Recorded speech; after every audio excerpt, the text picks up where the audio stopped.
अनुगुल बंतला वनांचल में हाथी आतंक आक्रमण में जड़े गुरुतर मेडिकल भर्ती गुरुतर हेले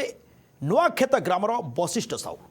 तेज आक्रमण में शिकार होती गुरुतर अवस्था जिला मुख्य चिकित्सालय को कटक स्थानांतर होती गुरुतर जनक होती नुआखेत ग्रामर वशिष्ठ साहू ग्राम निकट अंधारी नाल पाखर कर धान फसल जगी जाते